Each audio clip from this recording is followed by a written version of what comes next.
¿Cómo es el panorama político? Bueno, no están complicadas. Lo que está complicado es el país. Todo el país. Obviamente, pero hablemos ahorita obviamente de la situación política electoral es el reflejo de lo que está pasando en el país. Cuando tenemos una población que no cree en las instituciones, cuando tenemos una población desencantada totalmente con el quehacer político, partidista, cuando tenemos una población que está esperando realmente cambios en el quehacer de sus dirigentes políticos, que no terminan de darse, que no terminan de verse esos cambios, bueno, pues lo que se da es una total, y no quiero ser absolutista, pero es un absoluto caos. Tenemos 2 años de estar leyendo noticias de que el partido tal, el partido cual o el partido determinado tienen proceso de cancelación y no pasa nada, simplemente se judicializan, se presentan amparos, se presentan cualquier acción que la ley permite para paralizar esto. Y entonces, ¿qué pasa?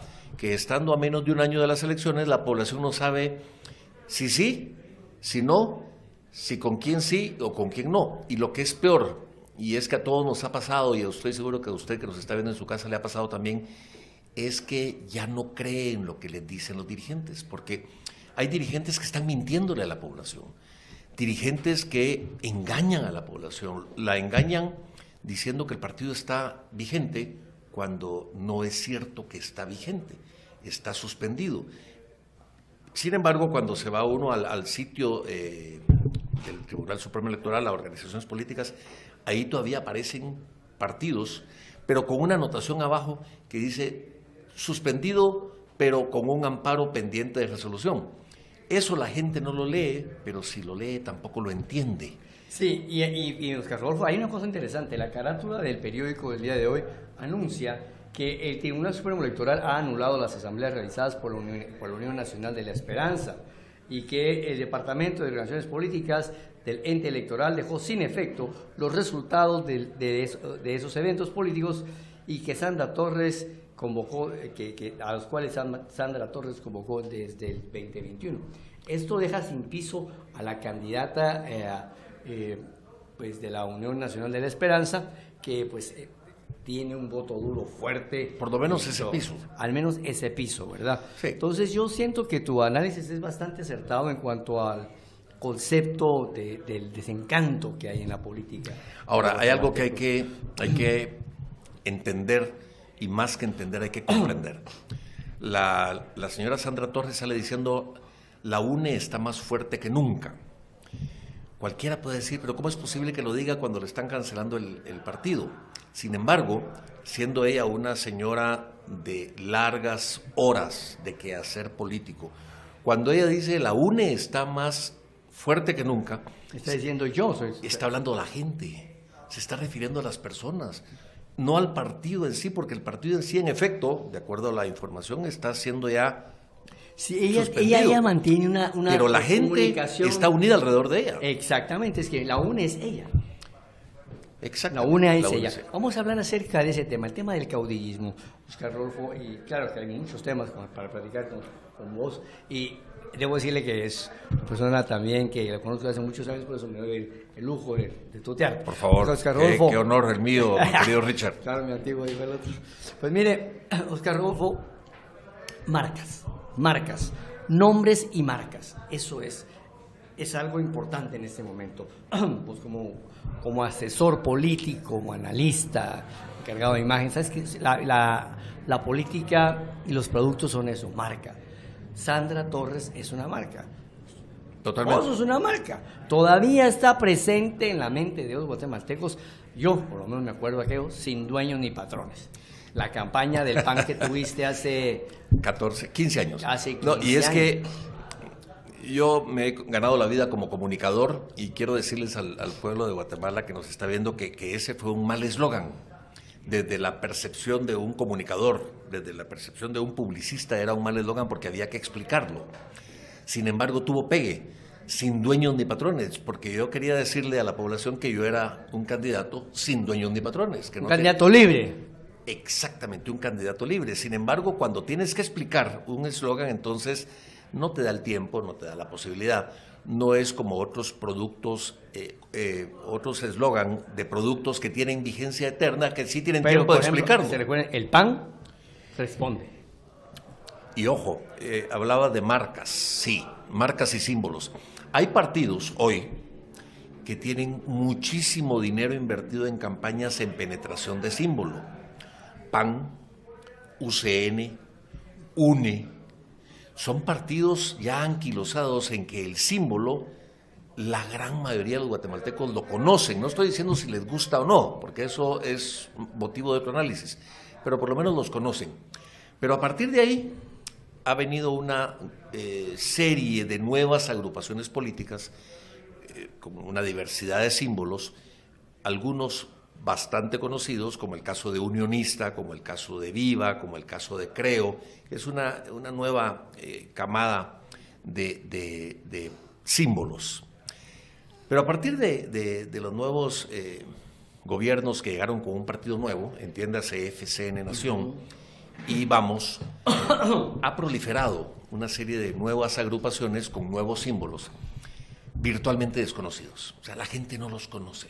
La gente no conoce los nuevos símbolos. Hay símbolos muy lindos, muy nobles. Hay un símbolo de una familia sosteniendo el país, de un nuevo partido. Ese es un símbolo muy noble y no lo voy a mencionar porque no son los nuevos actores de la vida política del país, pero no los conocen. Y entonces yo me temo que en el próximo proceso electoral no va a ser una campaña de partidos, Richard. Creo que va a ser una campaña de nombres, creo que va a ser una campaña de personas, creo que va a ser una campaña de candidatos. No, yo estoy totalmente de acuerdo contigo, Oscar, y es que la penetración del nombre es muy importante. Digamos, en el tema de la publicidad uno debe entender que hay muchos elementos que conforman el imaginario colectivo alrededor de un partido. Por ejemplo, el color. Piense usted, cuando yo le digo patriota, ¿usted en qué color está pensando? En naranja. Cuando yo le digo UNE, usted piensa color verde. Cuando yo le digo partido líder, ¿qué color piensa? Rojo. Cuando yo le digo viva, piensa en color azul, porque el color, el símbolo y el ícono. Cuando usted piensa en el Partido Patriota, piensa en Otto Pérez, porque está el partido. ¿Puedo agregar algo ahí? El ícono. Hay un partido que no pensó en eso y creo que fue un error. ¿Cuál? El Partido Valor. Tiene un color que si uno le pregunta a la población, mire, blanco. ¿Qué color es este? No. Hay un color, sí, hay un color en específico. No se sabe si es celeste o azul. Es un color bastante neutro, difícil de señalar. Pero el tema del Partido Valor tiene una ventaja, que ahí tienen el ícono bien cimentado. Miren pues, el color penetra. La gente pintaba rojo, ya sabía. Miraba una piedra pintada de rojo, ya la recordación era Partido Líder. Miraban una piedra o una valla pintada de verde, aunque no la lean, la recordatorio mental del que pasa es UNE. Naranja, patriota. Ok, ahí tenés razón con el tema de valor, pues no se identifica con algún color específicamente, valga la redundancia. Pero los que no tienen símbolo con una campaña de penetración fuerte, tienen el nombre. Entonces vemos nosotros personas como Sandra Torres que explota su nombre. Vemos una persona como Suri Ríos que explota su nombre y su marca es su nombre. Suri Ríos puede estar en Viva o puede pasar a Valor y mira qué interesante, ¿no? Los colores de Viva y de Valor son muy parecidos. El blanco y azulito, ¿verdad? Pero son ellos la marca. Entonces, un nuevo candidato, una persona que quiera llegar, que tenga aspiraciones de cambiar el mundo y salvar el planeta, ¿cómo puede competir con un Oscar Rodolfo que tiene una campaña ya hecha? ¿Cómo puede competir con una Sandra Torres? ¿Cómo puede competir con una Suri Ríos que ya tiene una penetración y un recordatorio? Un recordatorio en la mente. Entonces, ¿cómo se hace, Oscar? Se llama experiencia. Sí, pero estás diciéndole que al líder nuevo que tiene que pagar un derecho de piso de 10 años. No, pero el derecho de piso se llama capacitación, se llama aprendizaje. Es que ya basta de improvisaciones. Por ejemplo, yo no voy a emitir opinión si la señora Suri Ríos está capacitada para gobernar o no, o si la señora Sandra Torres podría gobernar bien o no. Pero lo que sí sé es que ellas se han capacitado. Ellas han dedicado una vida a formarse para intentar gobernar este país. Pero hay una serie de improvisados y advenedizos que creen que cualquiera puede llegar a ser candidato o cualquiera puede llegar a ser presidente solo porque ya uno llegó de la noche a la mañana. Porque tiene pisto. Porque acuñó una frase que en ese momento era lo que la gente quería oír.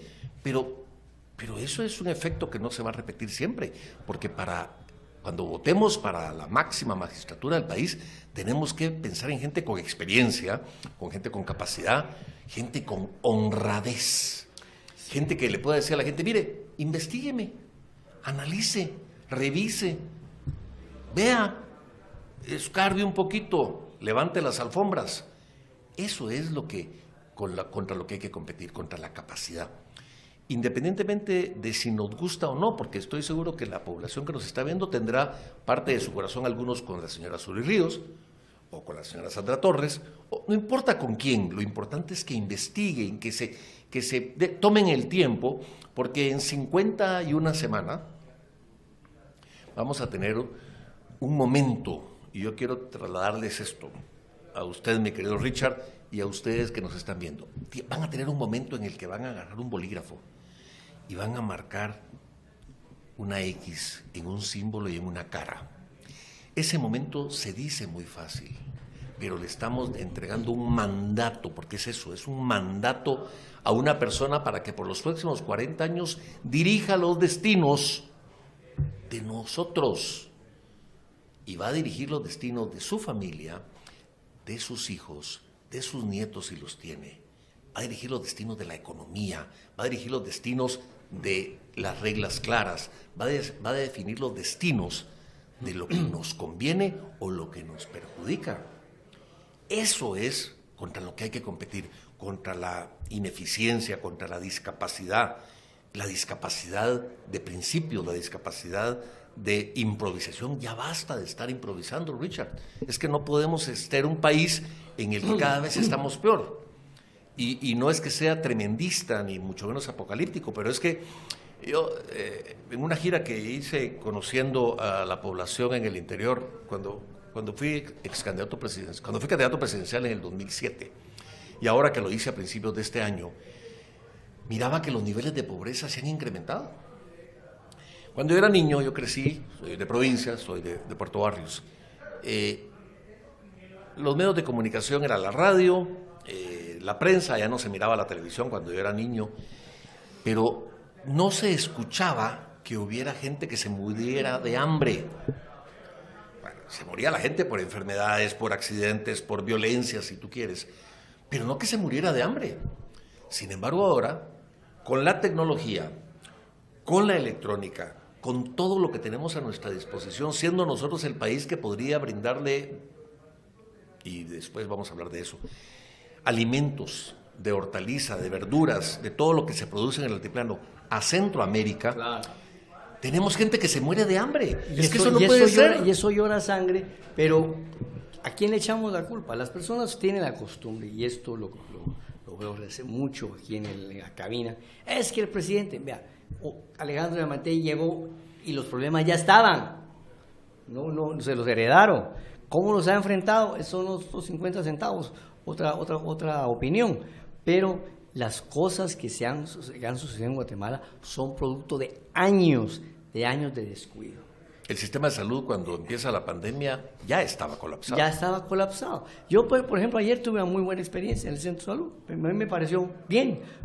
Pregunté con la gente y me pareció que la gente tenía mística de trabajo, que hacía lo que podía con lo que tenía, pero nadie se fue sin su kit, toda la gente iba ahí atendida. Entonces, que la gente se muera de hambre, eso llora sangre. No, pero es más que eso. Es que no lo debemos escuchar como cuando se dio el conflicto armado interno. Insisto, conflicto armado interno. No guerra, como lo dijo en un programa de televisión uno de los aspirantes a ser candidato, porque eso es engañar a la población.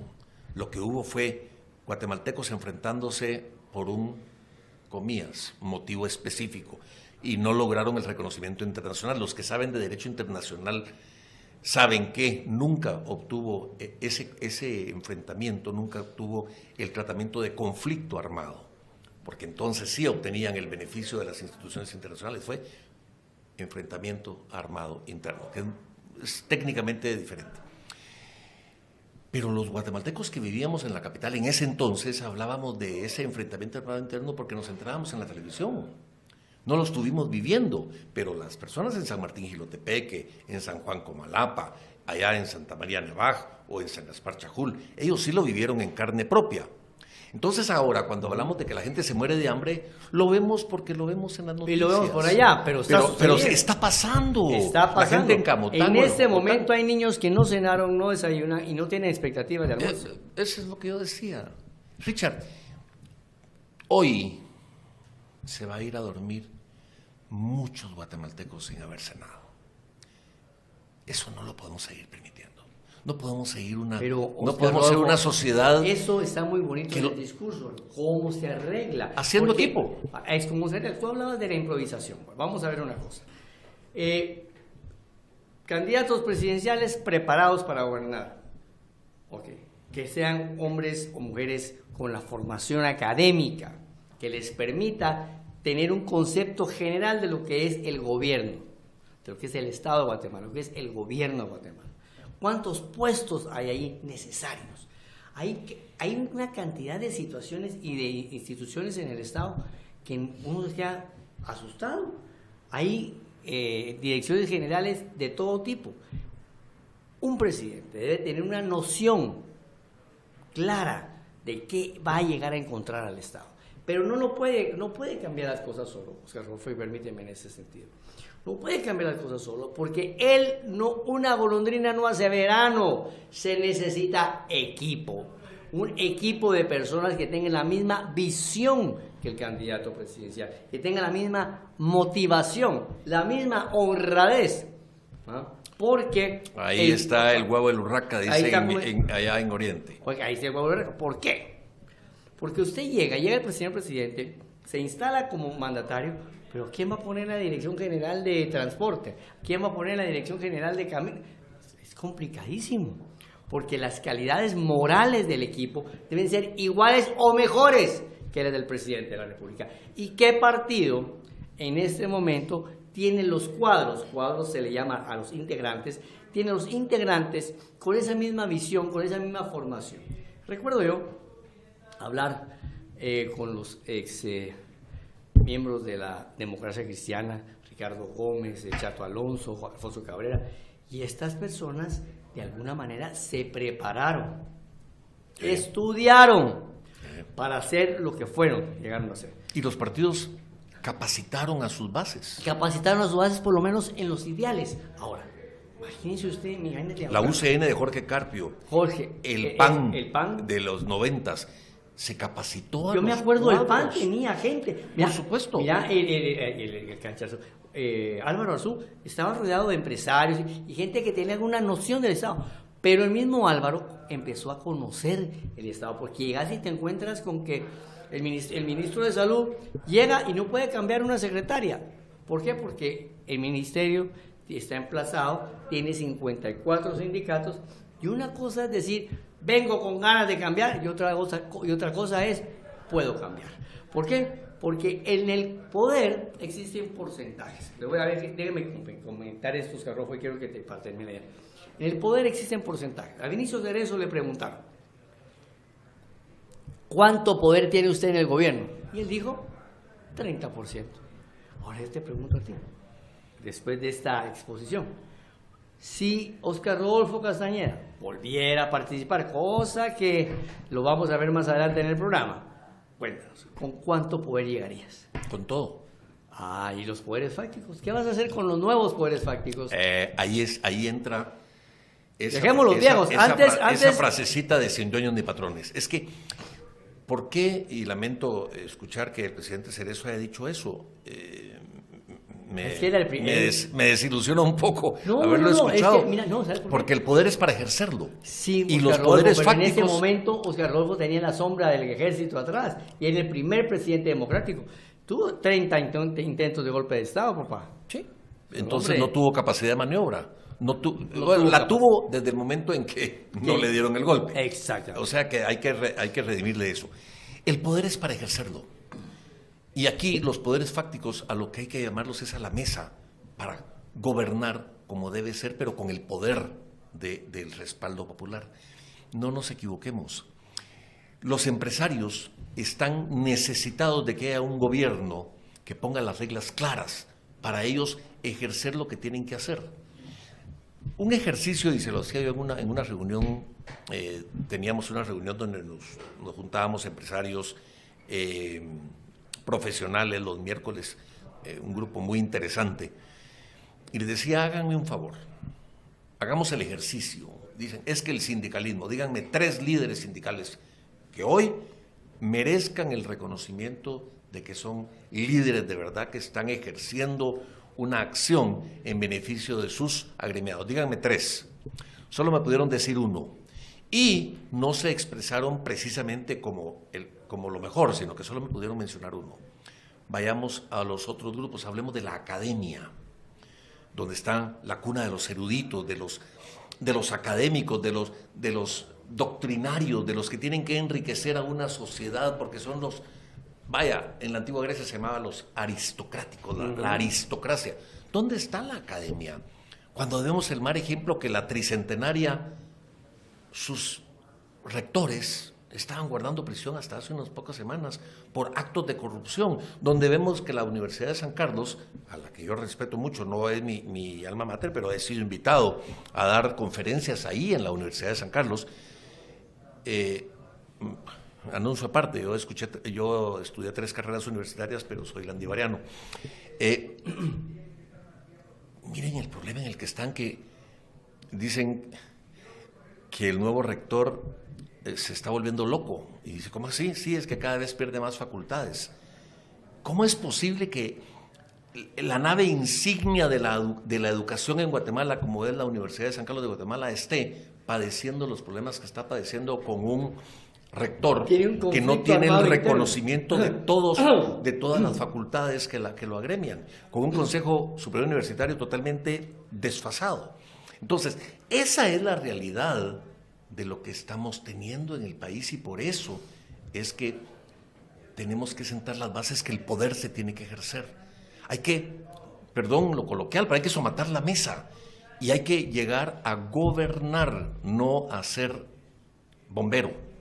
Los gobiernos, cuando llegan, el aparato estatal los absorbe y los dedican a apagar incendios. Miren, qué interesante, déjame hacer énfasis.